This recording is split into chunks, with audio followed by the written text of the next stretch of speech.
This video is a recording of a question and answer session on Keiji Nishitani's Religion and Nothingness with Tetsuzen Jason Wirth. Tetsuzen's a professor of philosophy at Seattle University and a Soto Zen priest. We'd been reading Religion and Nothingness as a small group for 15 weeks, a slow, deep read, and Tetsuzen graciously accepted the invitation to come and help us make sense of this text after the fact. So enjoy the conversation. Sure. Greetings from Seattle. It's been rainy here for the last couple of days. I've been teaching philosophy professionally for 26 years now, so pretty good run at it. I was ordained in Japan in the Soto Zen tradition in 2010. This is a very Zen thing. My Japanese teacher lives 3 blocks away from me. There's no escape. If you have like 2 students, like, wow, you must be a rock star in Zen. So it's the opposite of our obsession with efficiency. Zen is remarkably inefficient. I suspect it's only the ego that wants to further put feathers in its own pernicious cap that we're so efficient. But yeah, philosophy, Zen, poetry, art, I think these are all somehow in some deep way connected. And that's my life and that's my search.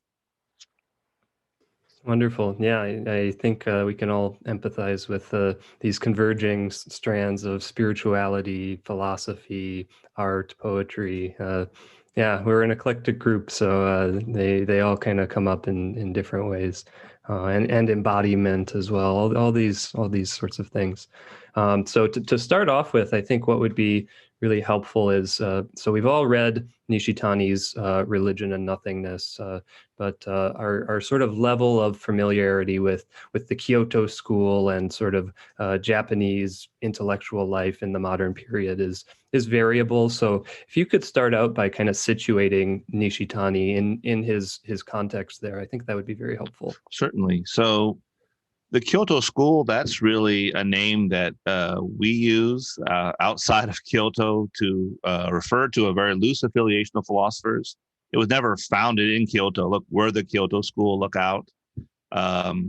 Kyoto School really is probably most commonly in Japan referred to as Nishida Tetsugaku, Nishida philosophy. Nishida really is the key figure, Nishida Gitaro. Nishida is also the teacher of Nishitani. Nishitani did not begin as Nishida did. Nishida really had a deep Zen practice. He entered the university system, which is tracked just like it is in Germany. It's the German system. So after the Meiji Restoration in 1868, and Japan was westernizing rapidly, their university system is the German university system. It has brought the whole model over. It's still there today. In Germany, they tracked students early on. Nishida was not tracked. So he took the very hard path of entering on his own merit very late. But he had a very deep Zen practice. Nishitani, his prize student, did not have an early Zen practice. As a matter of fact, he hated Japanese culture. He thought Zen was ridiculous and stupid and old-fashioned. I think that was a big problem of that generation. Everything West was somehow interesting. Everything Japanese was somehow not so good. He was a Nietzsche scholar through and through. He was famous in his high school and college days for carrying Thus Spoke Zarathustra around with him everywhere he went. He studied with Heidegger from 37 to 39. So those, if you know Heidegger's itinerary, that's Heidegger's, for better or for worse, is enormously long Nietzsche course. I think that Nishitani's relationship to Nietzsche is deeply affected by studying with Heidegger in good ways and in bad ways. The limitations of his reading are the limitations of Heidegger's reading. That being said, this opened up for Nishitani a gateway to Zen. And he left, in some deep ways, Heidegger and Nietzsche behind, although he recognizes them as one of the most powerful ways, even for a Japanese person, to uncover and find a living way into the radicality of their own tradition. So that's an interesting itinerary. His teacher, the last bastion of old Japan, and his Dharma heir and scholarly successor, who comes in it in the Meiji through the doors of Europe. The Kyoto School also had a colleague of Nishida's. His name was Tanabe Hajime. Tanabe was a sparring partner of Nishida. Tanabe really, his early schooling was not in Nietzsche. He despised Nietzsche. It was in Hegel. It was a kind of a Buddhist kind of Hegel through and through, but a kind of very radical, subtle reading of Hegel. But what really popped things open for him was deeply contemplating his turn to the Jodo Shinshu, or the True Pure Land sect. So this tradition that comes down from Honen, and most especially Shinran, Honen's famous successor. This tears open Tanabe's whole world.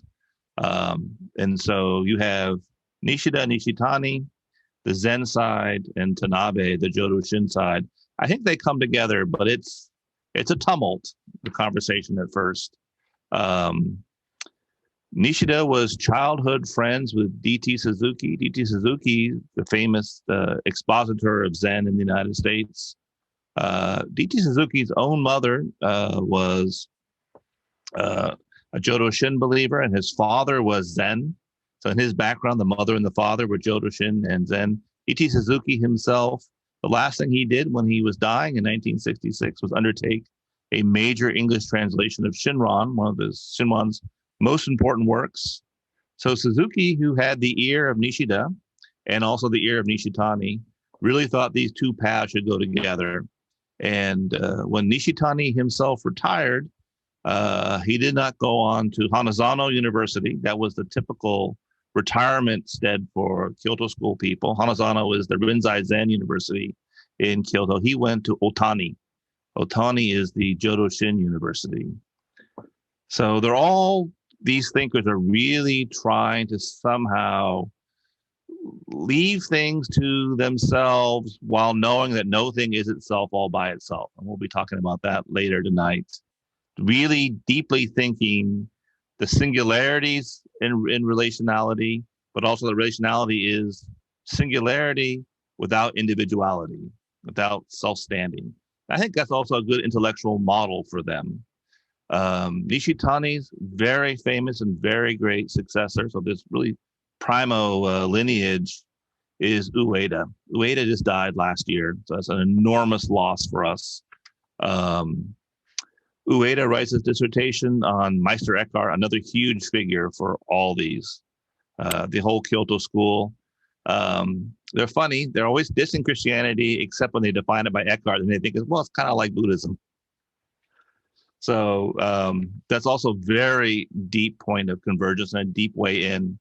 And there are, of course, Eckhart's influence on post-Kantian philosophy also was substantive. So those openings are there also. They're deeply read in German philosophy. That is their way into Western thought. It's the Germans and the German relationship to the Greeks, but really it's the Germans. So that's the Kyoto School. I think Kyoto School stands as, I think in a non-parochial, non-nationalistic way, as one of the great philosophical collections of thinkers of the 20th century period. Mm-hmm. I mean, philosophy at the highest level, and that's an interesting Japanese kind of philosophy or take on philosophy.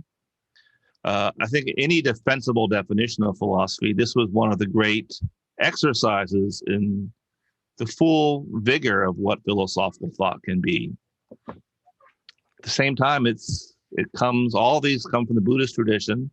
So what you will not find, that you find often, not originally in Western philosophy, but certainly in contemporary academic practices of it, the distance between the philosophical object of thought and who you are, that separation between what you think and who you are, that's not present in the Kyoto School. Philosophy is a transformative experience. Mm-hmm. Yeah, so that would be my 101, Kyoto School 101. Yeah, Please, that's Jerry. very helpful. Very helpful. Seeing how all these thinkers interrelate and converge, and this lineage they draw on and add to and co-create. Yeah.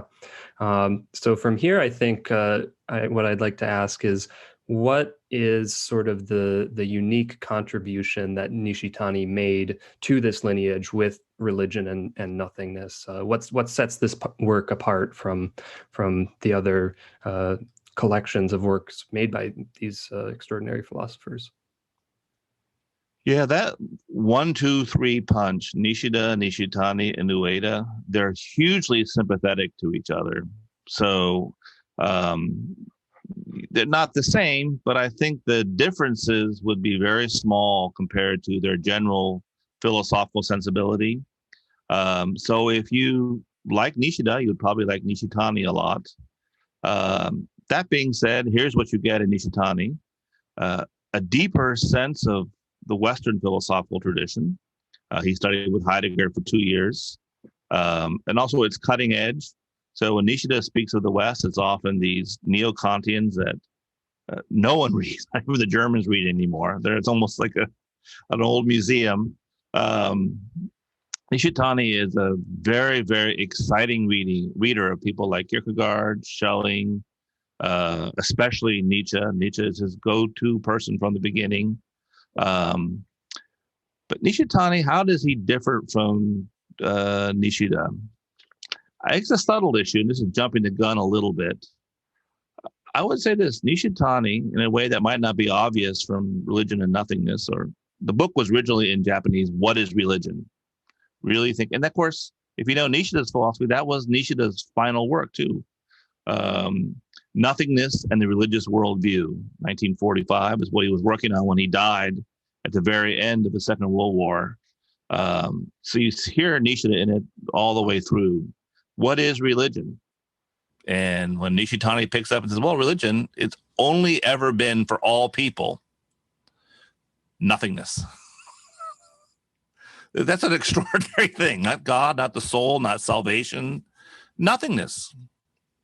It's our effort to try to square ourselves to nothingness. Now, that's a thought in Nishida, but I think Nishitani gives it a depth and a breadth that is truly unique. And what he's also able to do is he's able to take it in a way that Nishida, he may have, had he lived longer, he was going to come with D.C. Suzuki to the United States right after World War II in this kind of peace mission. So D.T. Suzuki came, the whole beat movement, everything comes from that. Nishida was going to come with him, but he died really just weeks before the war ended. So maybe he would have come to it. But what Nishitani also gives you is something like what I might call a deep spiritual ecology. I mean, the deep ecological sense of nature. And that's everywhere brimming in this text too. I mean, a deep sense that our religious life, first and foremost, does not boil down to what collection of abstract ideas or values that we all elect to believe or not believe. It's more intimate. And that intimacy also has an ecological repercussion that Nishitani will develop in texts after this. And I see that Anna's got her hand up. On the question of what is religion, so I feel like I read this book fairly early on in kind of my divinity career, and because of that, I was under the impression for a very long time that Japanese people were just on the same level as the West as far as the definition of religion is concerned. Like, if I say the word religion in Japan, everyone is going to have the same thought as me. But then when I went to Japan and I was saying things like what I thought the Japanese word for religion was, which I'm sure there's like, that could have been just a mistake, but, or, you know, things like Buddhism, people were always very put off by it.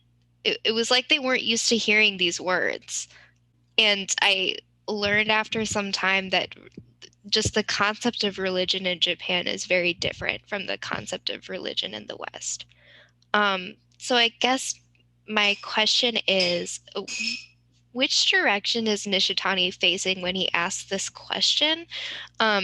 Is he, because I do think that he slips into a voice of trying to contend with his Western peers when he writes, especially in Religion and Nothingness.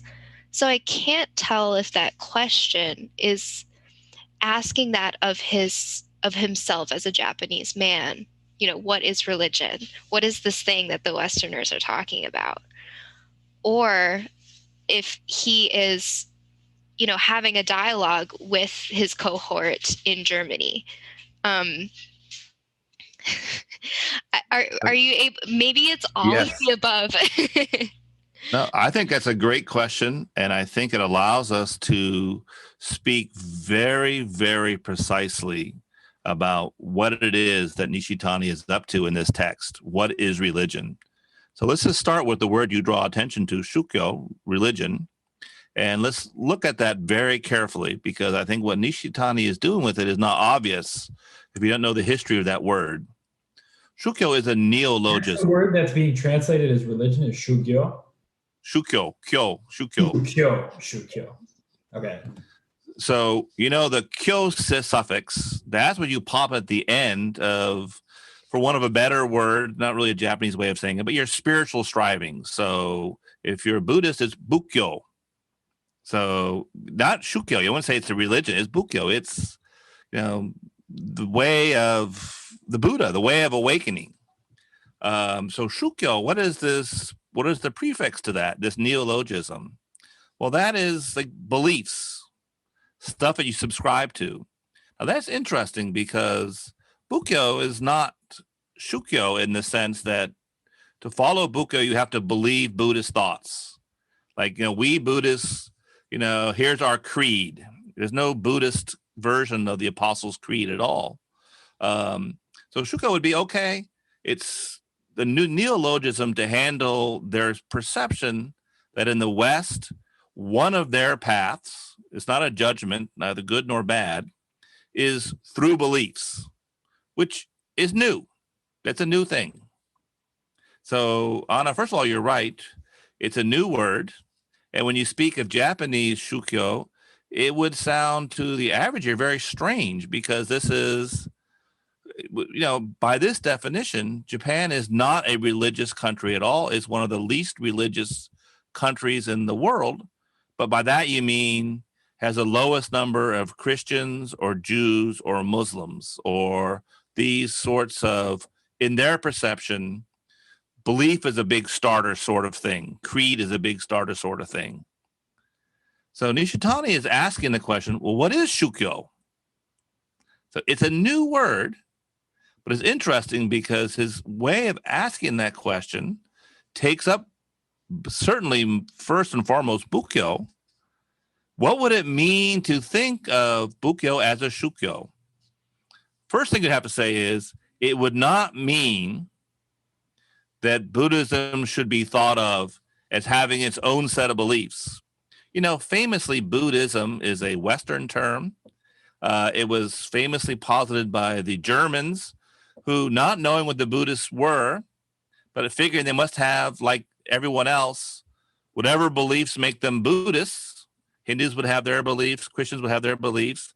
And so Buddhismus for the Germans, that was a empty placeholder for Buddhist doctrine, and we would figure it out as good German scholars when the time came. Buddhism is not that for the Japanese. It's not that for the Buddha. The Buddha himself says beliefs are the origins of war. That's not like you're going to produce a good Buddhist out of that. But here then is the radicality of that. Were you to think of Bukkyo as a Shukyo, what would it tell you about what Shukyo really is? All religious thought, even thoughts that proclaim to be based on some sort of creed, that is not what makes them religious. That's a symptom of something else. A symptom of what? all Shukyo really has been, just like Bukyo, about the absolute negation of the experience of absolute nothingness and the various efforts to come down on that. So Christianity does not answer that the same way that the Buddhists do, but it's the same problem. Or a way I might put this in a Christian sense, because when you're with, especially with Zen, really the way in is the Christian mystical tradition. John of the Cross. John of the Cross, as I'm sure you know, was educated at Salamanca, which means he was given the typical scholastic education, so Thomism. And he says at one point, very cleverly, because it was the Inquisition in Spain, I know this is all true. I know it's completely true. I just don't know what makes it true. Or we could put the level of creeds. I know that we all believe this. I know that we all say this. That's not the same thing as having some sense of why someone might say this, why someone might believe this. That seems like not a big deal, but that's actually an extremely radical question. Don't tell me what you do as if what you do recommends what you do. Why do you do what you do? Now, there are good answers for that. But if what you do is have these beliefs, you can't say the reason I have these beliefs is, well, because I have these beliefs. That tautology is not it. They express what? It'd be strange to tell a Muslim or a Christian or a Jew that they have beliefs about God, but not God. Well, what is God? God cannot be the beliefs of God. The beliefs themselves have to be the symptom. Well, what is God? Well, you got two chances. It's something or nothing. Now, Nishitani wants to say it's absolutely nothing. Now, he does also argue, not explicitly, but it is the force of the text, that the Shukyo traditions would benefit enormously from engaging with the Buddhist traditions. That it's not that they are doing something else, it's that they push the issues and the experiences farther. So he never opposes them. He pushes it farther. The farther in you go, the deeper the standpoint you have by which you would judge things like Bukyo or Shukyo. Or we could say the same thing from a Buddhist perspective. Just because you meditate all the time, or you go to the temple every other day you're supposed to, or have your ashes of grandma in the temple, does not mean that you know what you've experienced the great doubt or the great death. In fact, if you get anything from Zen, you figure, wow, it must be really hard. There's a lot of people who try this path all the time, and all they do is get slapped around by their teacher and hit by sticks. Zen, I'll say, they're really good at not giving it away. I think Christianity certainly hasn't been so good at not giving it away easily. They'll give it away to anybody for anything. But that's unfair. That's unfair to the tradition. He's really going to push it, I think, in its most difficult moments. That's where he's going to engage it. So what's interesting is he really is asking about religion. He is, in effect, taking off the table that by Shukyo, the origin of this word, practiced through beliefs. That's not what any religion can be. If we're going to speak about religion, if we're going to speak about Buddha Dharma as a religion, it can't be because it's a system of beliefs and each version of it has the beliefs specific to that version. That is just an idiotic answer. Comparative religion of that, he said, she said sort of answers, don't cut it. You're going to have to go into the earthquake of your own mind. Absolute earthquake. And it's part of what makes the text so dramatic. much more dramatic than you might find in Nishida, who always feels like the whole house is about to come down, but he's still very proper and very restrained. Nishitani just lets the earthquake out. I mean, all 6 chapters are extremely dramatic, starting with the unforgettable opening chapter. So that'll be my way of answering it. I think the question is extremely important. What would it mean even to speak about religion? The typical answer of doing it is, well, it's a Western word. What do the Western thinkers mean by it? But then, why do we give it away that easily? It may be a Western word. It does not follow that the Western users of that word have any idea what they're talking about. You have to establish that although it's your word, you know how to use it. That strikes me as just good logic. This is good, simple, sticking to the issues. Mm-hmm. And really is, what is religion at all? Any possible version of it. Mm-hmm. Yeah, I feel like that emphasis on looking at belief takes us right into his critique of Descartes and Kant, with these ideas of cogito and representation and how these things fall short and bind us in ourselves in these self-centered ways. So that helps contextualize some of that sort of history of philosophy stuff that we've read in Nishitani here. So thank you. Yeah, I mean that's so key, because we could put it like this: if religion is belief, who has these beliefs? Now, that you already assume then that religion is about me. That's a fixed point, and I add to me, maybe to my religious improvement, beliefs. In Zen, you have a thought that the one who has it cannot survive what it has. There is no one to have or not have beliefs. Now, that thought is not unknown to the West, but it's a much more minor note. You'll find it in, I think, Judaism, Islam, and Christianity, but it's a minor note in all 3. But it's there. So I'm curious to hear your thoughts on whether Nishitani's assessment of Western thought is fair. So apropos your earlier words, he knew Western thought very well. That was one of the things which really impressed me reading this work. However, I don't think it's fair of him to identify the West with Descartes when he draws so heavily on Eckhart and St. Francis. And also, the trends he identifies with Descartes seem to me to have originated long before Descartes in Plato and Aristotle. And he kind of singles out Descartes as the rationalist in the Western tradition.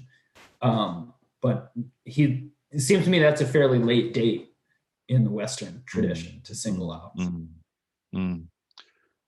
Yeah, I think he's a good reader of the West. Does not mean that I agree with every single detail of every single thinker. I think I would push back on a very high and appreciative level on some of the details of his reading of Nietzsche or Schelling. But they're deep. They're deep. He is not a dilettante. Why Descartes? I agree with you that it's the Greeks, or at least the reception of the Greeks, at least a reading that became historically prevalent of the Greeks, which is that the movement of philosophy is to think of things substantially, the hupokemenon, think them from the ground by which X is whatever X is. That's associated with the Greeks. It certainly is absolutely definitory of medieval philosophy, and it survives into modern philosophy, if not always associated with the Greeks. It's still there. There is some sense that one of the keynotes of the Western philosophical tradition, at least as it's packaged to itself, again, that's always a big question. How do these things get packaged? What gets in, what gets out? Is that philosophy really is highly entitative. So whatever X is whatever X is. There is some X. That variable stands for something. We may or may not be able to correctly identify it, but that does not mean that, even if I don't know what X is, doesn't mean that X is not what X is. It means I don't know what X is, but X is still X. So this kind of entitative thought is associated with, it certainly is a huge note. I mean, that's how Western logic works. Western logic would be, at least its mainstay versions. I mean, there are some very experimental logics that go different directions. That's a huge part of it. Why Descartes? He's not especially new on these issues. He just takes that entire tradition for granted. Why Descartes? Well, first of all, Cartesian doubt and the great doubt, that is, even for a Japanese person, an extremely powerful contrast. So he's after that just simply because Descartes, anything that can be doubted shall be doubted. And of course, you can't doubt the fact that you're doubting, so there must be some X equals doubting that can't be doubted. So it preserves the placeholder of self. You may doubt what I am, but you can't doubt that I am. So it preserves this some X that is somehow thinking, at least insofar as it's doubting. Now, this little X, this, I think, even more so than annotative thinking, is going to be the repercussion of that tradition that is, for him, what he wants to push hardest against.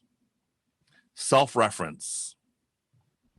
Now, when we think about religion, for example, the question is never officially, but always operationally, am I interested in it? Is it good for me?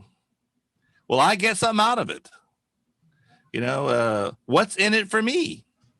I mean, religion's always asked with reference to the one who would or would not be religious. Nishitani is coming after that. That's a very powerful block. And this little X that is unable to doubt itself in Descartes, so the worst possible version of it, that does not survive Western thought. I mean, it'd be a caricature to dig someone up who is so self-assured of subjectivity, because Western thought since then has become an earthquake around that Cartesian X on its own terms. Existentialism. This X looks at itself, is unable to find itself in itself. And for Sartre, having nothing prior to itself, it issues everything from itself. These sorts of moves. The X that he's after, which you see in it's just a formality. It's just a nice, elegant way to get in. Descartes doubting, the great doubt is doubting. Hakuin's the great thinker of the great doubt. It's really such an incredibly powerful contrast. But this little self, it just won't go away. Because what happens to it is not that it's somehow survived existentialism, survived Kierkegaard, survived Nietzsche, survived Schelling. It survived none of these people. It's gone. It survives only as a placeholder. Now let's look at that, how it survives, say, in 20th century theology. This is the ecstatic tradition.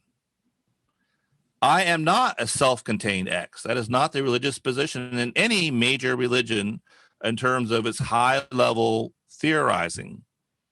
It's ecstatic. My ground is outside of myself. My ground is in God or Dionysus or however you want to, the being of beings. It's the ecstatic subject.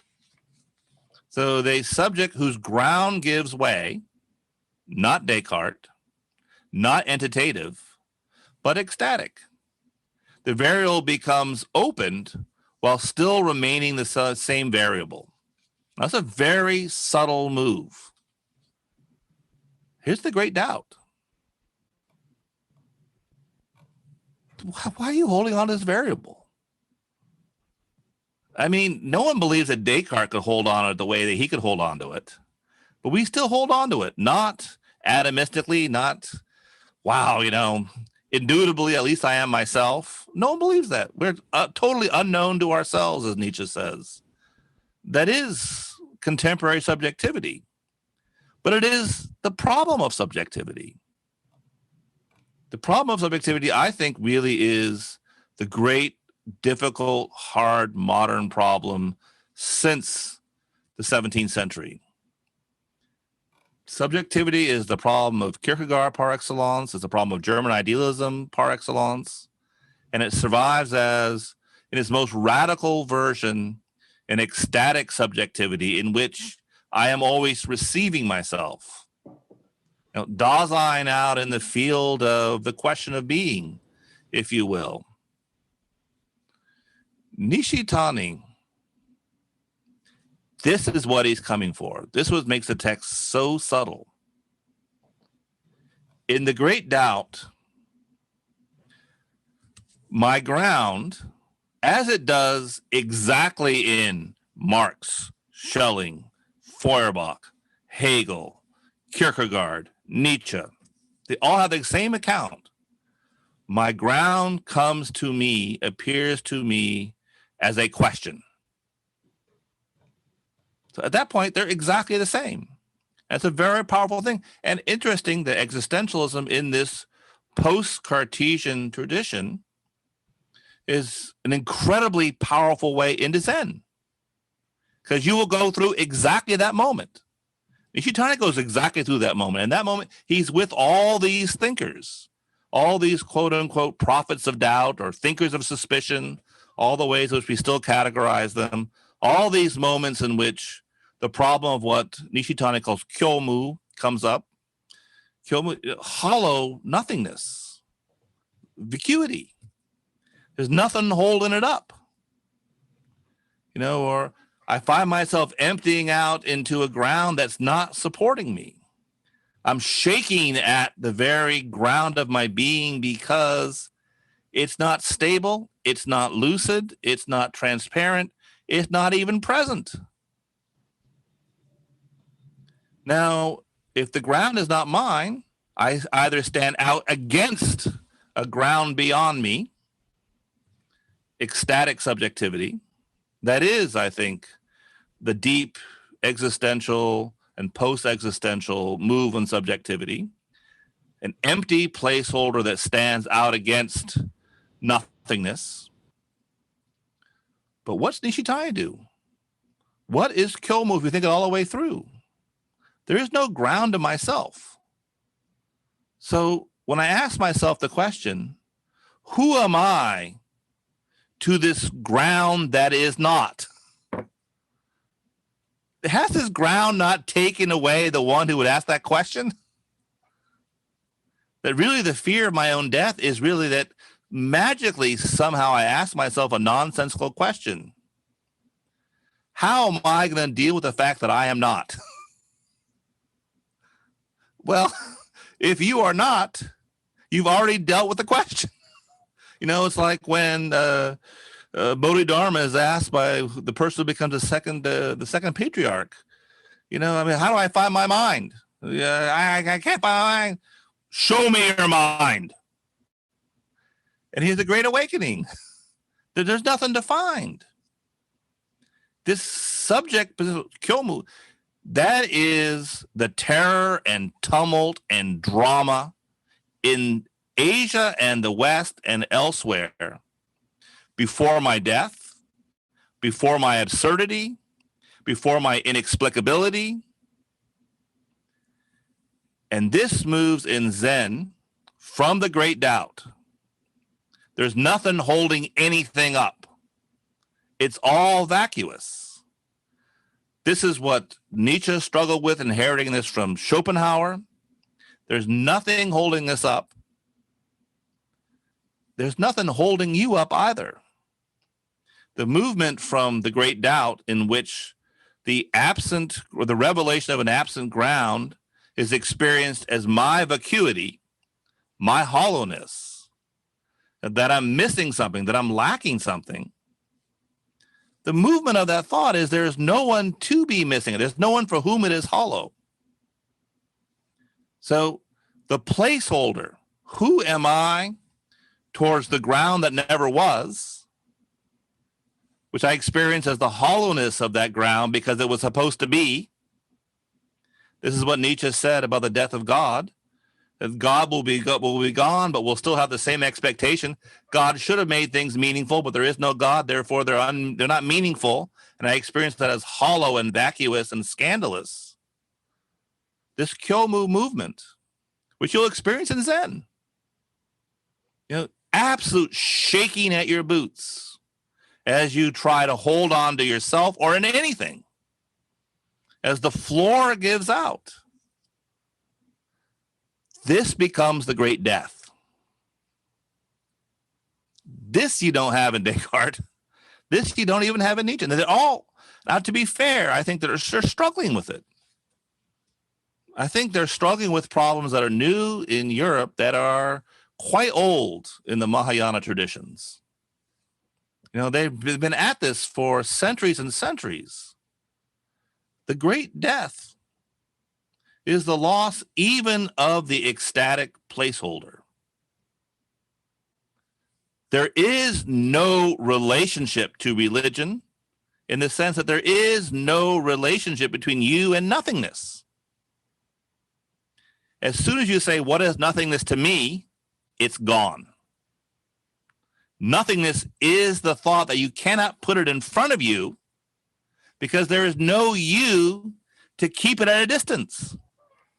In this way, he says, like Meister Eckhart, it is closer to you than you are to yourself. You cannot keep it at a distance. As in, there's me and it. There is only it.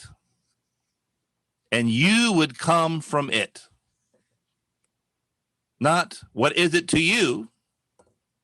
What is it to think from the groundless ground and not from the ecstatic subject's relationship to that ground? Now, Nishitani was to say, that's religion. Religion has nothing to do with what you think about it.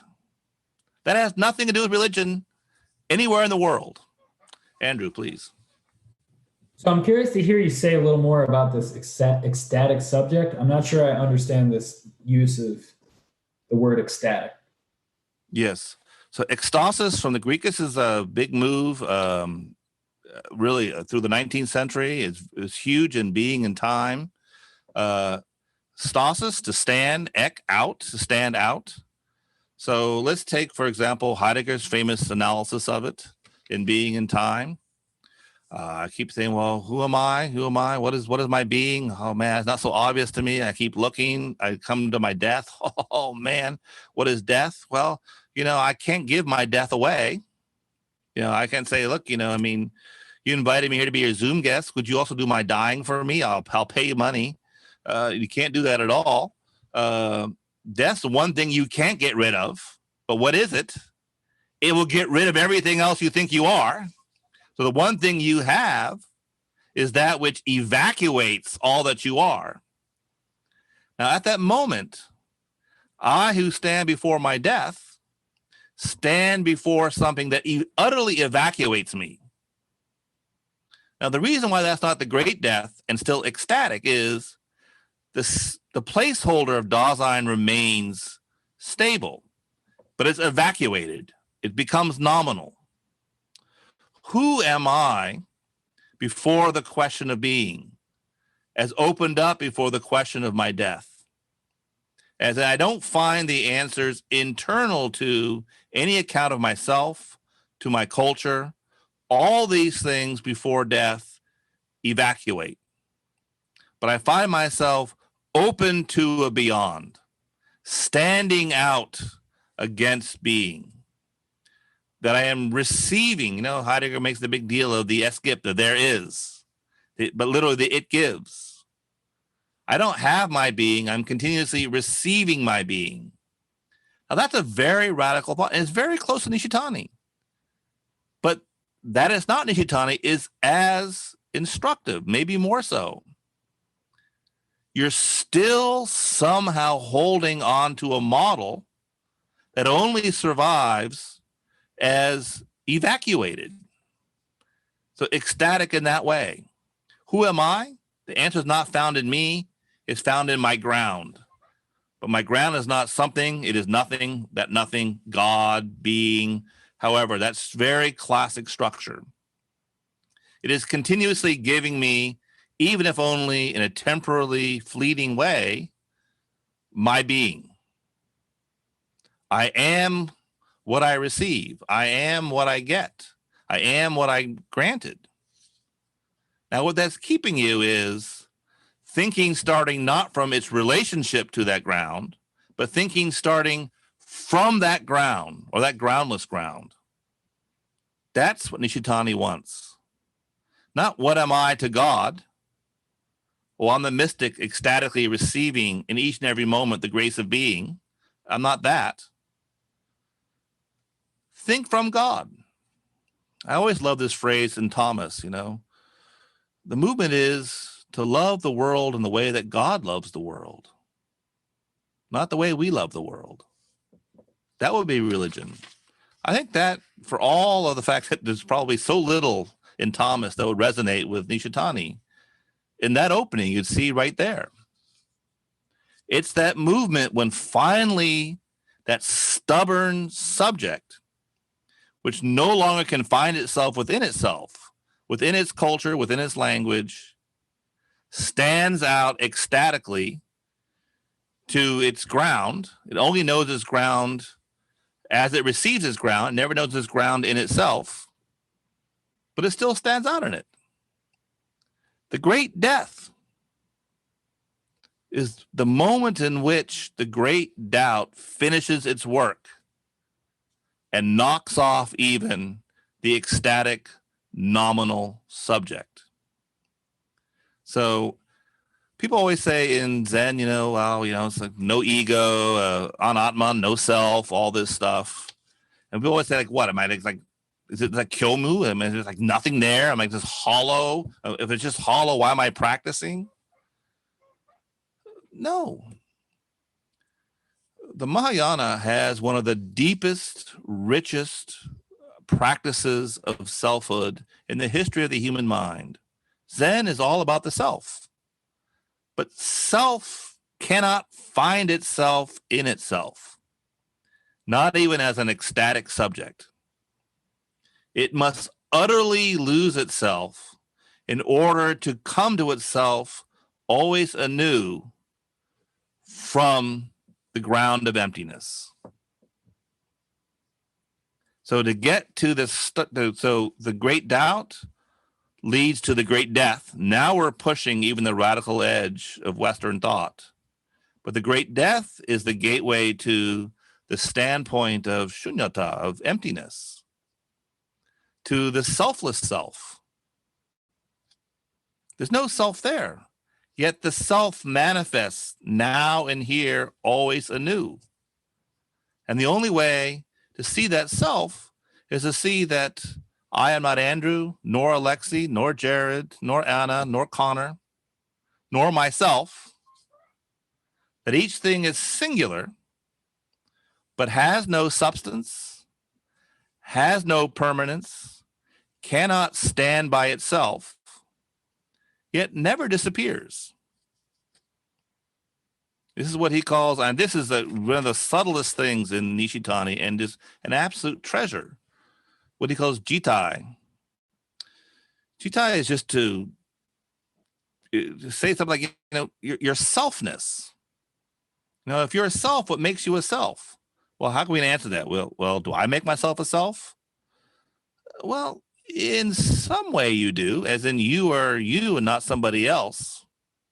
But you didn't do that to yourself, nor were you given that, nor is that fixed, nor are you going to be able to see that at the level of ground, because when you try to find the ground of why that's true, you're not going to find that ground because it has nothing behind it, nothing beneath it, nothing in front of it. It's naked and bare. But the jitai is the moment in which each thing with no substance behind it, wholly unable to hold on to itself, appears uniquely or singularly as itself. So that's when he quotes Basho, as you remember. To know the bamboo, study the bamboo. To know the pine tree, study the pine tree. A pine tree is not bamboo. This pine tree is not that pine tree. Don't study pine trees in general. After a long session, you wake up in the morning and say, wow, the pine trees are so beautiful this morning. as in they're fresh and singular now and here. This jitai, there's nothing behind it. It can't stand by itself because, as he says, each jitai is to itself master, but to all other things, all other beings, servant. It's interrelated to all those things. It's not itself by itself, either substantially or relationally. This is, of course, the big circumsessional interpenetration. But we know that from Mahayana, that's Paticca that's dependent co-origination, which is this text is you can't get to that perspective from any account of the subject. Selfhood emerges within dependent co-origination. Anna, please.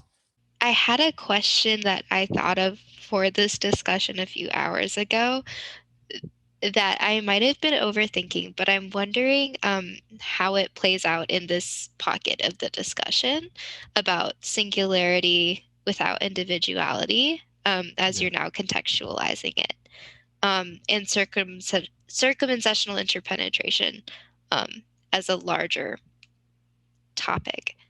Yes.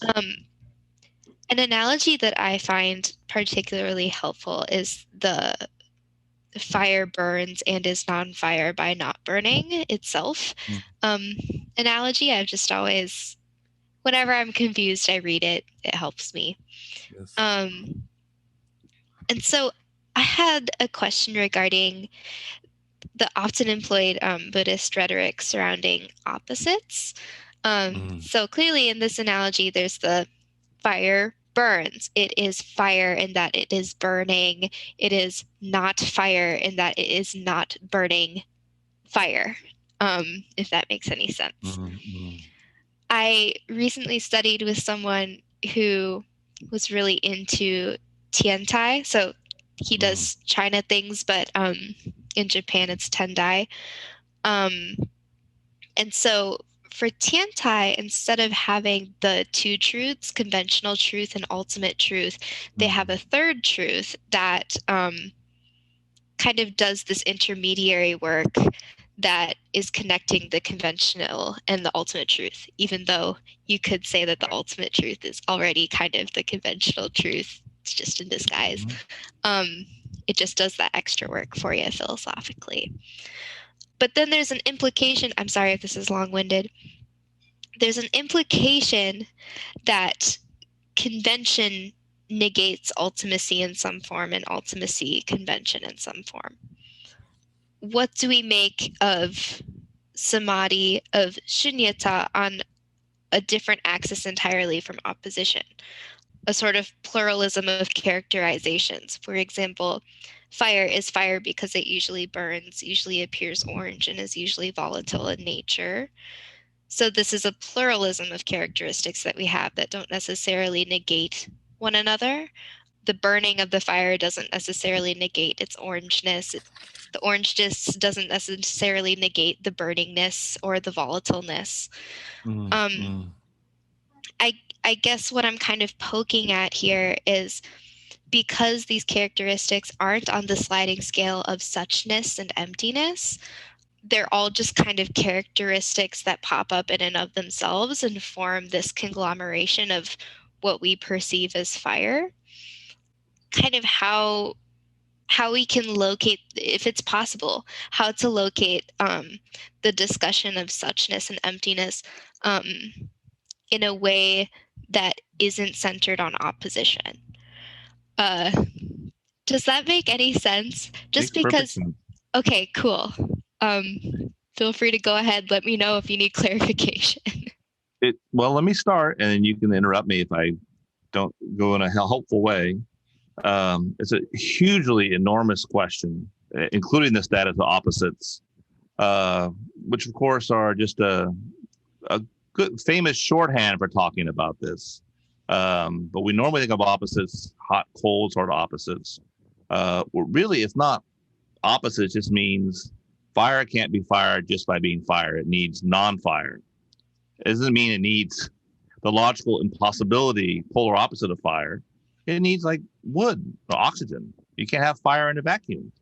Fire can't be a fire just by being fire. Otherwise, it would burn in a vacuum. So just the level of pure physics, we can see that point very quickly. But wait a minute. Are you saying that there's no such thing as fire? So again, this is always the tetralemma in Nagarjuna. It still influences Tendai, I believe. The third way between convention and absolute, of course, is upaya. It's the capacity to speak between the two rather than just sit there quietly meditating. So it's always the third, not just in Tendai. This text itself is upaya, somewhere between the conventions of thought and its absolute standpoint. So if we do the tetralemma, we'd say, okay, well, where's the fire? Well, if you try to find the fire all by itself, you should be able to find a fire in a vacuum where clearly it could just be a fire without being anything else. Well, no, there's no fire without oxygen. Well, you're saying there's no fire. Well, you can't be saying that, because you're not saying that everything is not itself is somehow what we're talking about. Fire is not the wood it burns. Fire is not oxygen. This is what Jitai says right here. Part of what makes fire fire is that fire is not oxygen. Fire is not the wood that it burns. But so again, there's something that makes fire fire, but that whatever it is that makes fire fire, that Jitai can't be itself all by itself. It can only be itself relationally by what it is not. Well, you're saying then fire is both itself and the wood it burns? No, not really. That's not 1 + 2.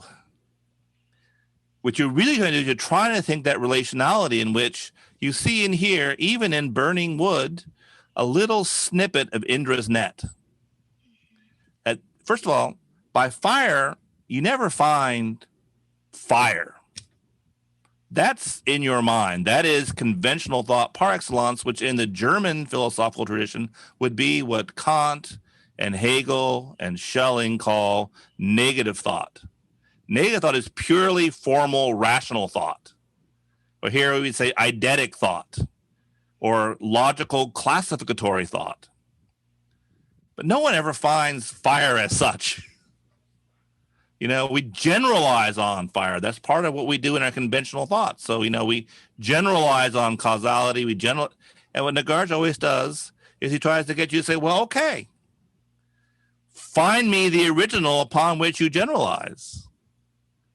Well, there's the fire. Well, no, there's no fire that's simply fire. Well, then there's not fire. Well, no, clearly there's fire. Well, then there is itself and not. No.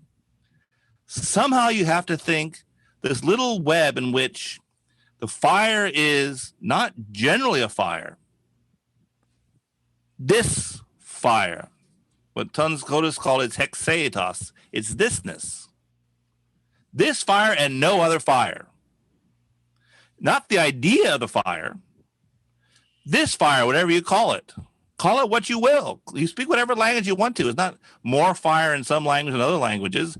That's not the key. This fire. Here. And when you see this fire, you see relations that extend to the farthest end of the universe. Yet you also see only, singularly, this fire. It's Jitai. It's fire but not wood. That's very different than the convention of how do we speak like we're speaking right now about these things generally or formally or negatively. This fire burning my fingertips on this rainy Sunday afternoon in the pandemic with we people. This, only now, never again, yet all things. So it's not an issue of the plurality of characteristics, some of which are hard opposites, some which are not. It's maximally inclusive. Each thing is both itself and not itself simultaneously, and that is the standpoint of emptiness. So emptiness, first and foremost for Nagarjuna, but also for Nishitani, It first of all says, number one true thing about it, it denies self-being. Jitai is not self-being, as in it's not entitative being. Jitai is, this fire is not this wood. Yet at the same time, it is inseparable from what it's not. You can't say wood is the opposite of fire. Fire loves to burn its opposite. No, if it burns its opposite, it'd be burning in temperatures too cold for fire to exist. Fire can't be itself by itself, yet here and now, non-generally, it is also only itself. That's the standpoint of emptiness. And it's non-conceptual, although we cannot but conceptualize about it, as in there's nothing wrong with conventional thought so long as you know that it's conventional. And the third way is always to take the absolute point of view, the standpoint of emptiness, which is not something. It's a place by which to enter and think the net. And upaya, the third way, brings you to know the pine from the pine, this pine, now and here. This pine is not the squirrel running on it. Yet, the squirrel on the pine is the whole universe. None of it is backed up by any of it. None of it will hold on to itself. It is all as if a dream. Dream is not bad, as if there's some real thing and we have some lousy dream copy of it. Dream metaphorically as in nothing holding it up, nothing keeping it itself, singularly itself, temporally and spatially, yet the whole universe. This perspective is unavailable to subjectivity. It's just an idea, it's just a belief, and not yet religion. That's the move, I think. But part of it too is, and again, Zen gets a bad rap for this, and sometimes deserved. I did my training also in Japan, and I wanted to throttle amongst half the time because they think, well, Zen, you just throw your mind away. No, don't confuse them. Dōgen, my hero, he had the Zendo, and right next to the Zendo was the library, and you had to spend hours in both. But you can't confuse them, and they're both helping each other. The point of knowledge is not to live in a classificatory world, because classifications are by which I stand separate from the world and identify it eidetically. Myself even is that unique, fresh, only now, only here of the standpoint of emptiness. It's only itself. It's utterly singular. It couldn't be more precious. You are no other person, including not even yourself a moment ago. That's how unique you are. I mean, it's the most extraordinarily, exquisitely singular sense of selfhood that I know of in the history of the human mind. But it's insubstantial, non-annotative, wholly interrelational, fleeting, like a dream. Like a dream doesn't mean it should have been real. The real is just in your head. That's just a concept. It's the real. To maybe push this concept of the subject looking in on Internet, your answer is kind of reminding me of Watsuji. I don't know if you've ever read. I have okay. read that.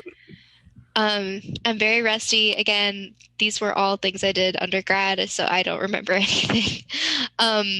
But it reminds me of betweenness and the efficaciousness of the awareness of betweenness in ethics. Do you feel like it would be a strange evaluation to kind of look at what you were just saying as kind of an expansion of metta that is employing a betweenness, especially between two people, kind of acknowledging the space between and stepping into it ecstatically. Like that is how you encounter the ethics. I know that ethics is not really Nishitani's thing. It's a bit more philosophical, but I guess I was wondering, just because there are kind of ethical discussions on the outskirts of what he wrote and what the Kyoto School produced. Yes, that's a hugely complex question. I'll take a stab at a couple parts of it. One, first, this ethics. Andrew mentioned earlier St. Francis in this text. It's a very decisive part. St. Francis is not an ethic. Why is it not an ethic?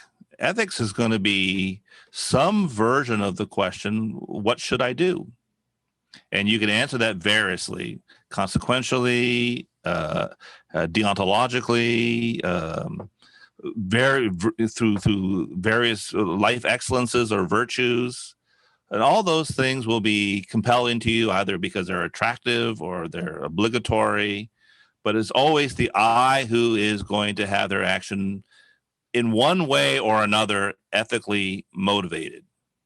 And so ethics really, you can't really hold on to it without holding on to who does ethics, who would be motivated by however you're going to motivate these actions, who does these actions. I speak to you, an autonomous agent. And so there is a way in which Kant is quite honest about what is behind any possible way of asking the question of ethics, which is autonomy. You know, that somehow I am myself first and foremost, and I can be obligated deontologically in Kant's case, consequentially in Mill's case, through human flourishing in a virtue case, et cetera, et cetera, et cetera. But they are still all requiring some nominal sense of the one who would be obliged, motivated, blah, blah, blah, blah. Now, from Nishitani's point of view, what this cannot get to is the standpoint of emptiness, in which there can't be an ethics because, you know, first and foremost, we are not ourselves, and then secondarily motivated ethically. Yet at the same time, Zen offers a version of agape that really puts most of Christianity to shame and elevates some of its most marginal practitioners like Francis. Now, what is the standpoint of emptiness? Singularly, I am anew, my selfless self, but only so, such that I am also inseparable from all other beings. I am, in some deep way, already all other beings, sentient and non-sentient. Now, Francis called this brother fire, sister dirt, or the Canticle, the sun. What's so moving about it is that Francis wrote that not because he was like buzzing high on some mystical oneness.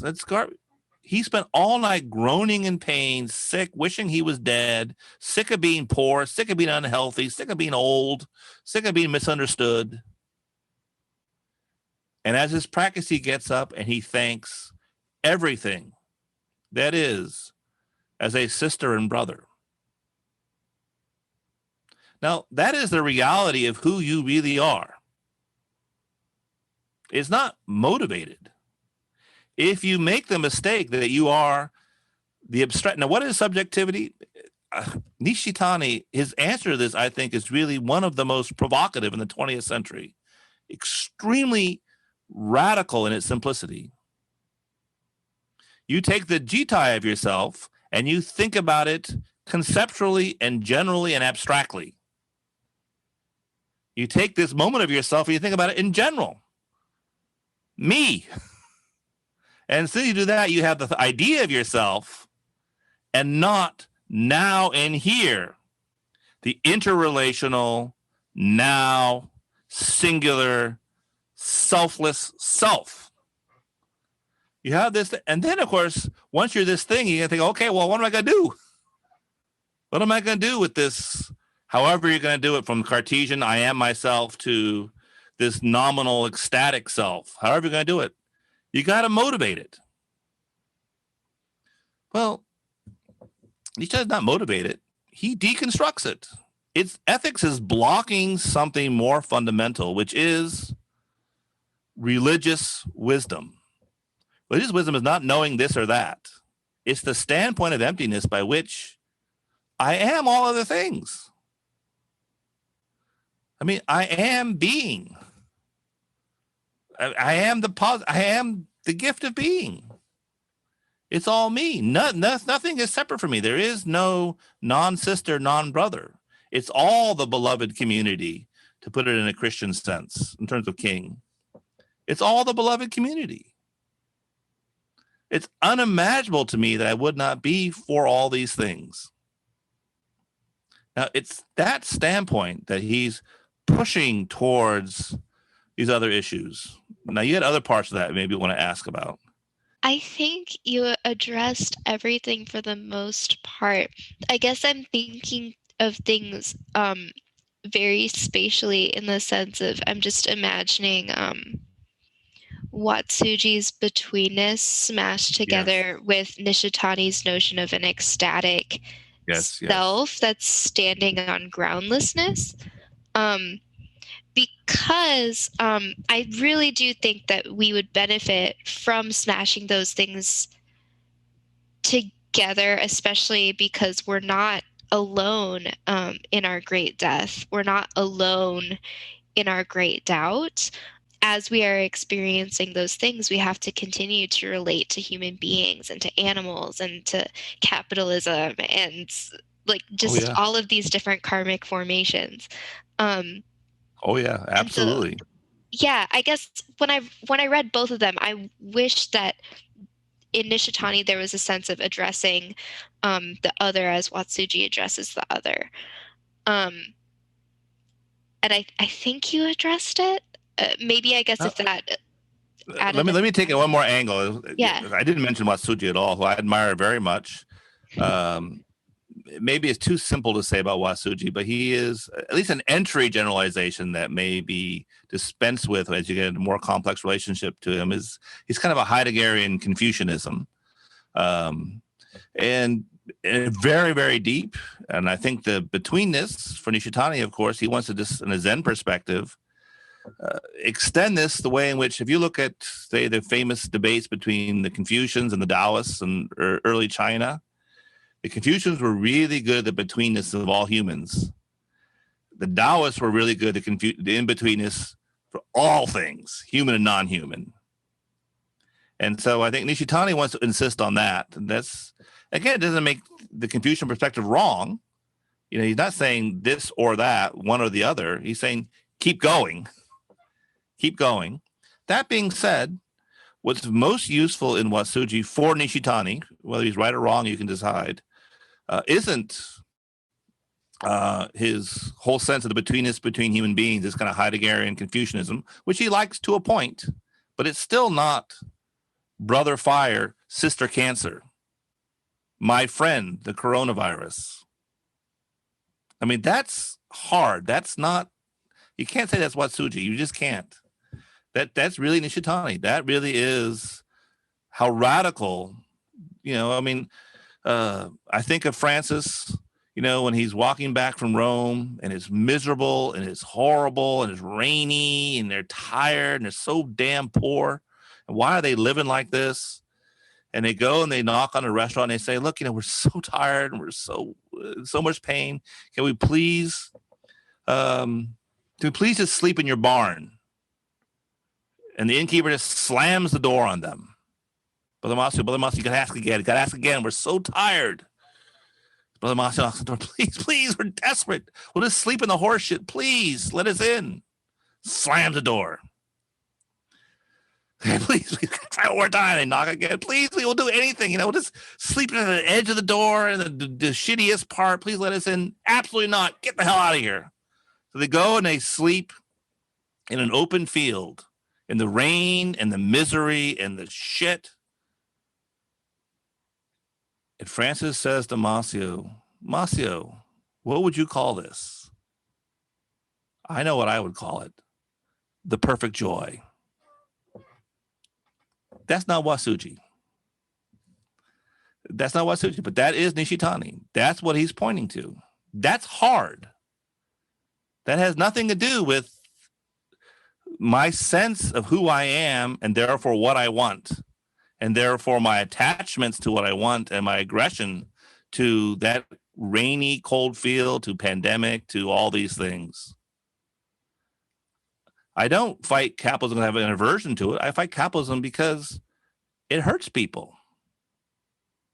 It hurts people.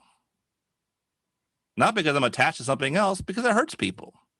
That's what it is, now and here. Now to Watsuji. Still, I think it's there in Watsuji. He's just pushing it. He's just pushing it. I think Watsuji's, his thought certainly allows it to keep going in that direction, I believe, anyway. But what Nishitani liked most about Watsuji is not this text, but his other famous text, Fudo, the sometimes translated as Climate. That book is radical, and Nishitani loved it because he thought really it was a way of thinking these things more ecologically. So I mentioned in the beginning, one of the things that makes Nishitani so special is he also is really deeply an ecologist. Now, what's an ecology? First of all, let's just think even what it is at the level of science. Are we? Do we exist? Is such a thing as us here sitting? Well, if we are we all by ourselves. Let's take away the ecology that gives us our air, gives us our water, gives us our food, gives us our safety, gives us all. Of course, we wouldn't even exist.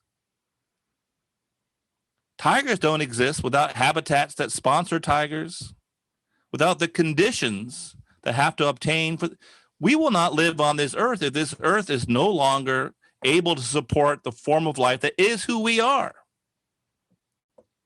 That is its ground. That is a deep ecological insight into the standpoint of emptiness.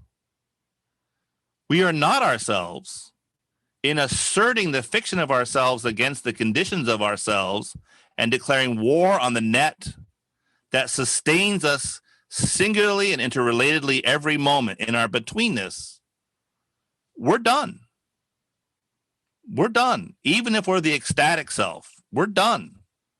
We are the ecological self. Now, Fudo, what's interesting about this text, this word, I mean, really untranslatable, I think. So do, earth, food, to listen to, not listen, but to the kind of impalpable wind, I guess it means, but really the way Watsuji pushes it, it's those subtle conditions that make a land what it is. It's those subtle things that are the empty, interrelated conditions that produce shared forms of lives, like an ecology. One of my heroes, Gary Snyder, when he did his Rinzai training in Japan for 10 years, he was given the name by his teacher, Chofu. Listen to this wind. Listen to these conditions. Listen to this betweenness, not just between humans, between all things. Listen to the net. Here, now. Not an abstraction of the net. Here, now. You don't breathe. No one breathes general air. No one generally lives on the earth. That's the problem. If we generally live on the earth, no big deal. We don't generally live on the earth. We live on the earth in dependent co-origination. And so when he was speaking to Otani, he said, look, by the way, this is the pure land. The pure land is the absolute nothingness of the earth that we experience now and here as dependent co-origination, in which we are uniquely ourselves in each every moment, while at the same time of the ecological web. That's also Nishitani. That's the moment. And I think first of all, that's Watsuji Fudo. He's a whole book about it. And Nishitani loved it because this idea, I think, is extremely radical. It is that no two ecosystems are each other. That we are the differential living conditions that produce our differential cultures, our differential forms of life, differential webs, and each system is connected to each other system, but these webs aren't generally the web. There are these niches connected to niches, connected to niches, connected to niches throughout the whole of the earth, which is connected to the whole universe. But we should also remember that we're not going to do okay if we shoot ourselves into outer space and decide that we'll just be ourselves by ourselves. Andrew, please. So I just raised my hand because what you were talking about circled back to the question I wanted to ask. You kind of spoke earlier, you talked about the separation, or, having the Zendo next to the library, and about the futility of kind of trying to approach the world from other than a conceptual lens. So my question is, like, how is this to be made actionable? Like, how are we to experience the world concretely, even for a split second, when I have this delusion machine, like, chugging away on top of my shoulders 24/7? Yeah, that's a great question. It's the question. I think it's the question of religion. So there's more than one answer because there are many traditions pushed to their depth. They'll give you different techniques, different ways in. But I'll say this about concepts in general, first of all. The problem is not with concepts per se, is that we ask things of concepts inappropriate to what a concept can do. So, for example, is it adaptively useful, even compassionate to ourselves and others, to think in general terms about things, including ourselves? I would say yes. I would say absolutely yes. I mean, when Jared invites me, and if I just say, standpoint, no, whatever, think of me very generally, of course. There's nothing wrong with this world. But what am I speaking of when I say that? I'm not speaking wholly immanent to that set. I'm speaking of that from a different standpoint that understands that, of course, the entire world is serviceable. It's part of our adaptation. It's good and compassionate and reasonable to use. It's a good idea. It's hard to imagine life without it. But don't confuse it with life. That's the first thing we'd have to say. How do you get out of it? Well, the technique with which I'm most familiar is Zen. But I'll start with one, just say that Zen's not the only way. Well, let's take John of the Cross. We mentioned him earlier. He knew all these things to be true. He didn't know how they were true. So what did he do? He went into a deep meditation by which it was he who was on the cross. It was he who died on the cross. And he was resurrected as a window through which the light of God shined.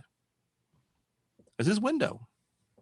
As this membrane, to put it in an ecological sense, between the pure land, the absolute nothingness that is the shunyata of our earth, and its vast interpenetrating webs. It's Indra's nets as all these ecologies. And so we are that membrane. We're that negotiation between the two. The human mind, because this here, the pine tree, it is from this that I can think about it in a partial way, which is a general way. But remember, generalities are a minimization. You just take some feature common to all pines, abstract it from time and place, and think about it in terms of these similarities. That's useful. So when I point you to a pine forest, you know where to go. But it's not the same thing as looking at this pine now, here, not an elm tree. So, and I mentioned earlier the Tendai third way. I think really it is this three. It really is always this three. That the human, how shall we say, is the human mind becomes the membrane between the absolute nothingness of the standpoint of emptiness and the dependent co-origination of the world, including our various conventions of thinking about it in useful but partial ways, that is, conceptually. But it seems obvious. A tree is not the idea of a tree. It's not an argument against the idea of a tree. Just to remember, whatever we think about it, the tree is what it is. That's also true of it. That's his jitai. That has nothing to do with any entitative commitments. That's not a X is whatever X is because X fundamentally must be that X. It is only here now, disappearance. Now what that does is to use religious language, and here Nishitani takes something that he gets that's huge in his annoying kind of uncle of a figure in the Kyoto School, Tanabe and Shinran, the Zangedo, the repentance, but it's also a huge thing in Dōgen. Nishitani really comes from Rinzai, but he's a huge reader of Soto and Dōgen. So if you know Japanese Buddhism, that's already huge, that he just refuses to keep Rinzai and Soto separate and borrows liberally and deeply from Jodo Shinshu. That's his mind. That's the beauty of his mind. Never conflate, but never keep separate. So as he does that, as he begins to borrow these things, as he borrows from Shinran, he's able to find ways to try to somehow speak to these moments. So anyway, more questions.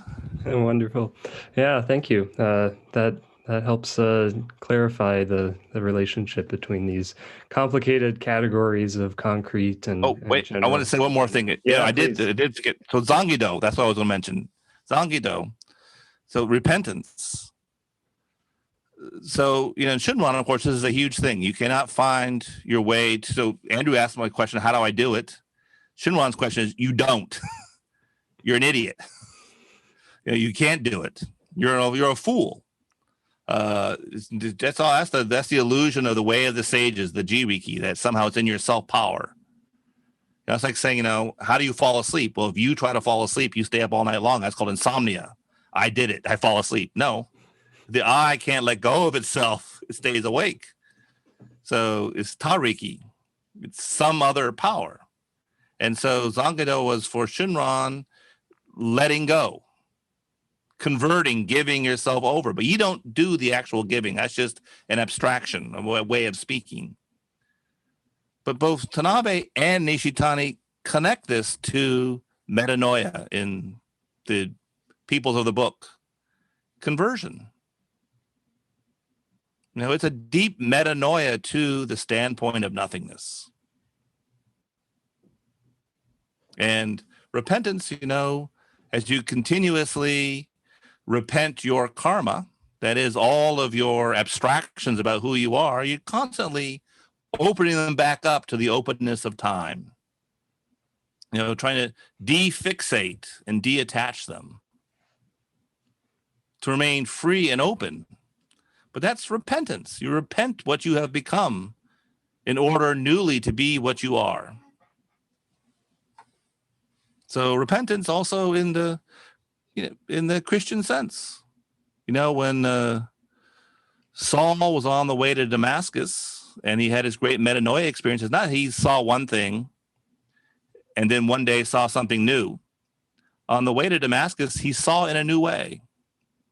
He was converted into a new way of knowing, or he had a change of heart, as the Japanese like to say about metanoia. We have a change of heart. My brothers and sisters, why have we been such asses to each other? And that should be the fruit of our religious philosophical strivings. Or I think always of that great scene in the Brother Karamazov that Levinas loved. But I love it so much more in Dostoevsky because it's so much more radical. when Zosima's brother is dying of cancer, and he apologizes to the birds. I have not loved you. And they think, oh, he's crazy. That's the crazy person who's dying. He's gone mad. What the hell have we done to the trees? With no shame, no thought, the absolute self-regard in which we've carved everything up for ourselves, made the whole world in our image, colonized the whole world with English and the most meager forms of spirituality, all of which are compromised by capitalism. What have we done? I mean, philosophy is deep down about transformation, conversion, a change of heart, a deepening of our perspective, coming at things from, as you know, I mean, it's just Mahayana, I think, really quite broadly. When you go within yourself in Zen or in repentance, that's prajna, that's wisdom. But wisdom expresses itself externally. The life of wisdom is compassion. But compassion is not that I myself have enthusiasm for everything or everyone. It's to come from the standpoint of emptiness. My sisters and brothers, I'm sorry. What the hell have we done to birds? There are, by a factor of many millions, less birds now than when I was born in this country. What have we done? Now that question would seem strange for Nishitani. Well, okay.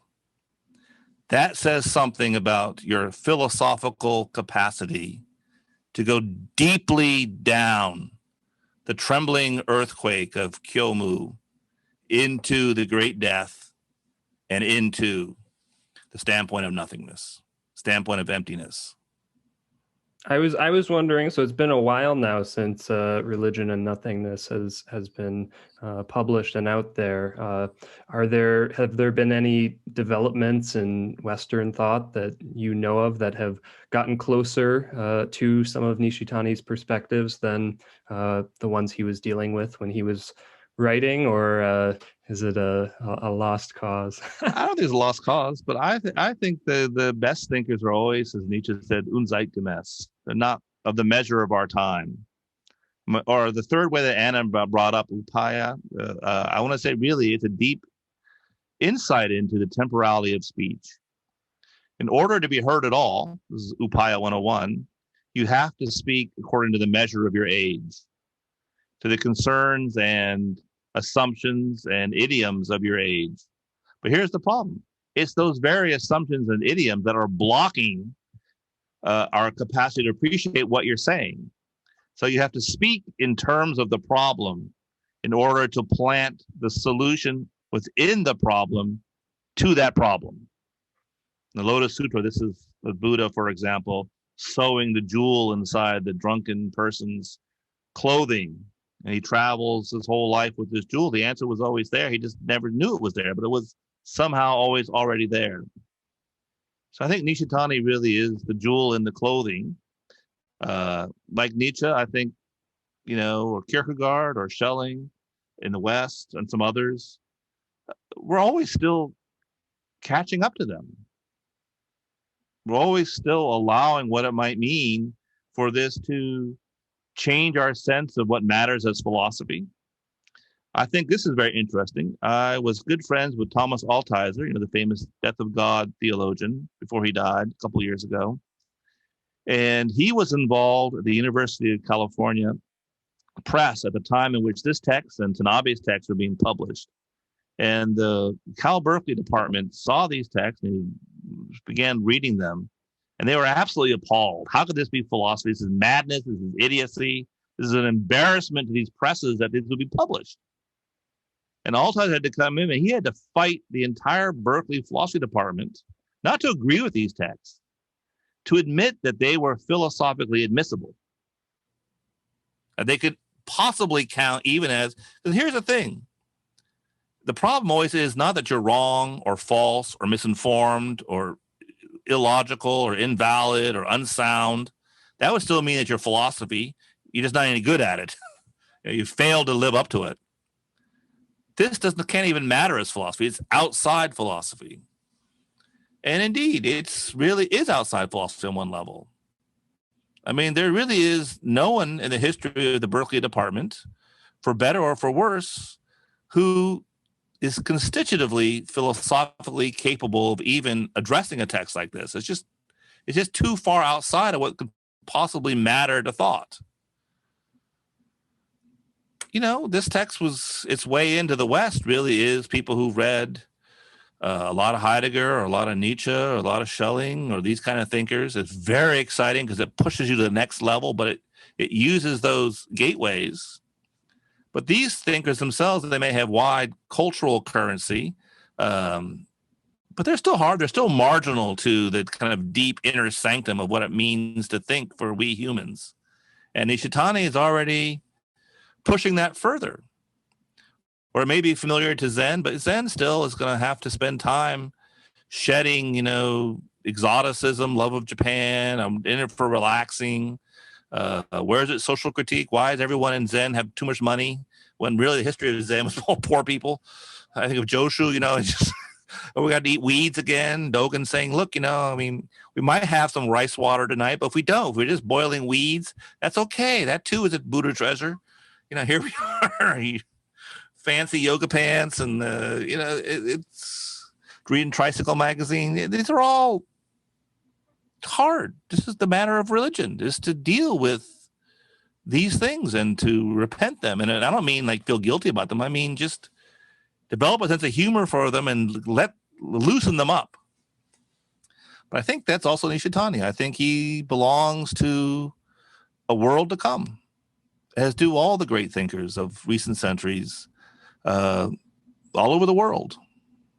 He's writing for, look at Japan, I think Zen is far more alive culturally in this country than it is in Japan, although superficially it's everywhere in Japan. I think your average person in Japan would say, yeah, Zen is a spiritual backbone of Japan, but it's a living, deep, I'm going to spend 7 days and near hospitalize myself sitting with the burning tumult of my mind as fundamental to addressing capitalism. People look at you as you're mad. So I think, what is beyond Nishitani? That's a question for if there is another instantiation of our species, there are future generations, it'll be for them to tell us. That's my very Zen. That's much more Zen than it is philosophy, but there you go. Sure. Yeah, that's interesting. Some of what we were thinking as we read this text is that some of the metaphysics he has is pretty convergent with some of the object-oriented ontology stuff that's going on nowadays. But that doesn't have the sort of wisdom tradition and kind of the heft that you get with the Kyoto School. Yeah, I would say, I completely agree with that statement. Clearly, Nishitani is a thinker beyond the subject-object dichotomy, and so that plays in very well. But these are still accounts of trying to really just give an account of things and not say, if you really were to give an account of things, you would not be who you think you are right now. You wouldn't be that person. And you wouldn't say that is a possible repercussion of, any of these species of speculative metaphysics. As much as I like them, and I get a lot from them, and they're useful, for a wise person, they give you more tools in the toolkit. For a person seeking wisdom, they do not follow the inner impetus of their own path of thought. All right, wonderful. Thank you so much for coming on and discussing with us this evening. It was very helpful for me and a whole lot of fun. I guess any final thoughts from anyone else before we close up here? I hope it was clear. It's difficult material. I don't think it's complicated, but complicated things, this requires sorting out. This is genuinely difficult. Mm-hmm. which is a very different thing. It's very simple, but simple has nothing to do with easy. I always think what Heidegger said at the end of his life, my thinking is becoming simpler and simpler, which means more and more difficult. He's a very simple philosopher. That's why he's so difficult. It's just your mind, when it clears itself of all sorts of grounding assumptions that hide themselves behind the world that those assumptions construct, starting with ourselves. Or wisdom really is, I think it's not adding to, I mean, I'm an academic, as much as I resist it, I still recognize that the business model of the academics is continuously producing new shiny forms of academic commodities. And that's it. No matter what you study, that's it. But, that's not really philosophy. Philosophy is moving the other direction. It's de-obstructing, clarifying, settling. That's samadhi, Things settle into the jitai just like you settle into the jitai of the moment as you sit. And in that moment, you are only yourself, yet all people are clearly Buddhas. That was what the Buddha realized when he saw the morning star.